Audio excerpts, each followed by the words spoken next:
Hello, welcome back to the channel this week. We got a great episode for you. Sorry I've been absent for a few weeks, but there's been a lot going on.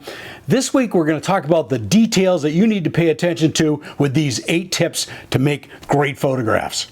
I bet you're wondering about this image that was in the thumbnail, the bow of this boat. And I gotta say that for me, it was all about discovering that I'm not infallible. Quite obviously, there's a lot going on in my brain when I'm hand-holding a photograph, and I wasn't really paying attention to a lot of the details that we need to work on, and we're going to do that today.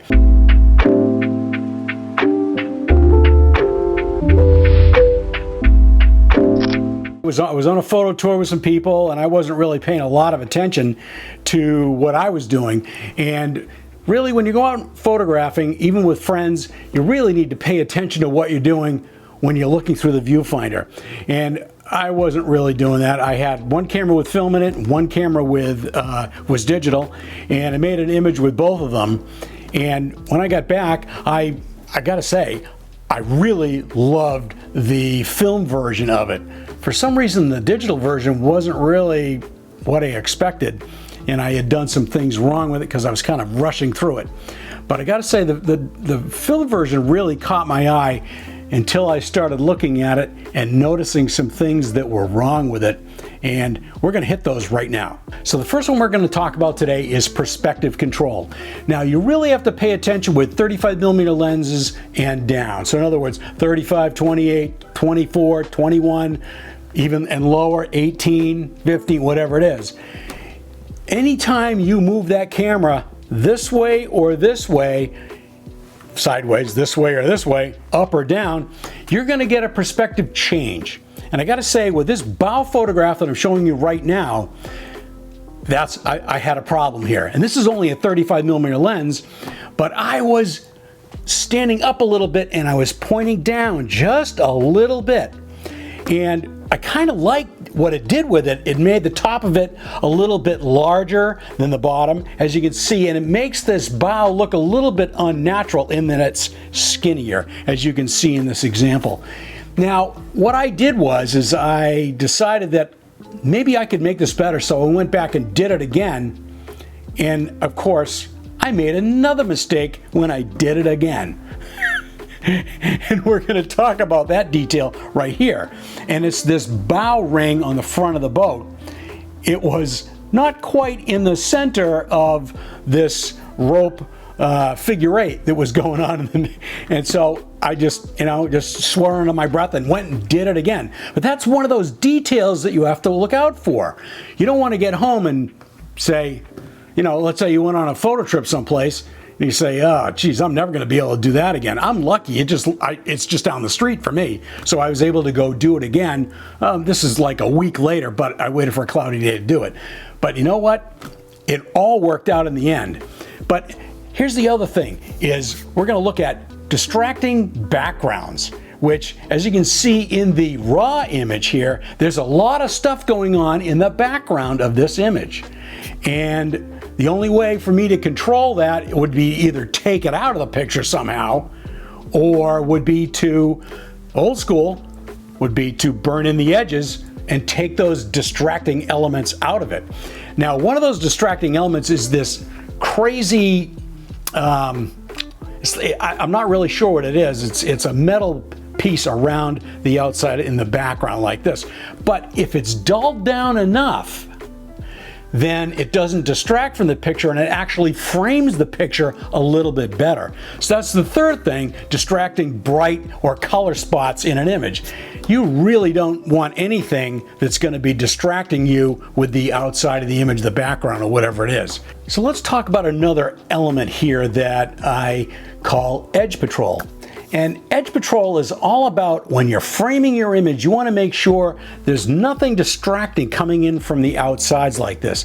Now, we just talked about this bow photograph and how the outsides of this were kind of distracting in a way. So what I did was I burned them in along the bottom and along the left. Now you can see in the left in this photograph, there's some kind of element, I don't even know what it is, over here on the left hand side, and I really didn't like that. It's kind of protruding into the picture, so I'm darken that out. Now if I'm going to do that, then you're going to have to do it to the right-hand side, which is what I did with the bottom half of this. But I also burned in around all of the edges here and the background just to make sure that it wasn't distracting. I wanted that bow to come out and grab you like it does. Now let's talk about another set of images here that this was in another video that I did a number of, I don't know, a couple of years ago now, or a year and a half, whatever it was. Anyway, I took these images with the GFX and they were on a tripod. And I gotta say that I was trying to pay a lot of attention to the details of this image. I talked about it in a little bit in that video. Now, the first one is I wanted to make sure the horizon is dead level. So I got my level indicator, the 3D version on my Fuji, or it was on the GFX, on the GFX 50R. I was trying to make sure that I had everything lined up so that there was no perspective problems and side to side like this. So you can see that the level of the horizon in all of these is definitely right on the money, the way it should be. But besides a level horizon, you want to make sure that no elements are touching each other so that it distracts from the image. And I've got a couple here mistakes that I made in this particular image. This vertical here, got the island touching, and I love this photograph, but unfortunately it detracts from it a little bit when it's touching like that. And the other thing is that one of my other tips is try to make sure that nothing is, if it's going to intersect, if you have an element that's going to intersect the horizon, make sure it intersects it quite a bit, not just touching it. And I'm really close in a couple of these images here, and I'm not really happy about that, but I couldn't raise the camera anymore to lower that element. And the last thing is, don't forget about your composition rules. Rule of thirds, leading lines, all that. You guys know what these are. Just remember, try to remember them as you're making your photograph.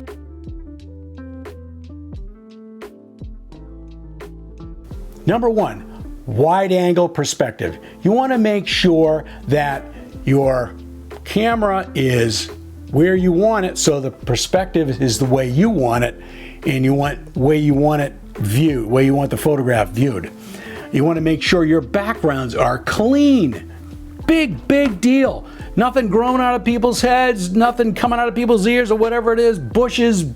You want to make sure your background is not distracting at all. The other thing is make sure that you don't have any bright or colorful areas that pull the eye to it. Make sure you get rid of those. Either dull them down somehow or rearrange the camera so that they're not there, or now with AI you can pretty much eliminate it if you want to. I'm not really a big fan of that. I'm a big guy for moving the camera. Don't forget your composition rules. You got to make sure that you remember, rule of thirds, your rule of thirds, leading lines, all those things. Big one for me, level horizon. I cannot stand images where the horizon is like this. There's a woman that's on my Instagram feed, mostly does sunrises and sunsets, and every one of them comes through with a crooked horizon. I don't get it. For me, that's just not right. You got to, especially with landscape photographs, you want to make sure you've got a level horizon. Now, another big one for me is number 6, edge patrol. Make sure there's no distracting images coming in from the outside of the image, because that really detracts. Your eye is going to immediately go to something that's coming into the image and not adding to it. Now, here's another one for me. Number 7, elements touching each other. Now, if they're just touching each other like this, it really creates a problem. And I've showed you an example with this, with the image of the broken down wharf here that showed that. And for instance, another one is making sure that, number 8 here, making sure that you don't have any elements that are intersecting the horizon by just a little bit, like it's just barely touching it. You want to make sure if you're going to intersect the horizon, intersect it, like 3/4 or maybe up a quarter of an inch into, excuse me, not a quarter of an inch, a quarter of the element is into the horizon. So that's it for this week. We're talking about tips that help you every single time you go out and frame up a photograph. If you're thinking of these particular tips every single time that you make a photograph, I'm promising you right now that you're gonna have better looking images. So if you wouldn't mind, like and subscribe, that would be awesome. Maybe even share the video, that would be great as well. And drop me a line, comment on what you would do as part of your workflow and add to this conversation of essential tips for making better photographs. And remember, check out capeandphototours.com. Fuji X photographer Bill Fortney and I are doing a workshop/tour, Maine Coast in the fall. Some great color and some great objects to photograph on the Maine Coast from Kittery all the way up to Camden and Rockport. So that's it for this week. And remember, it's not what you photograph, it's how you photograph it, and we'll catch you next time.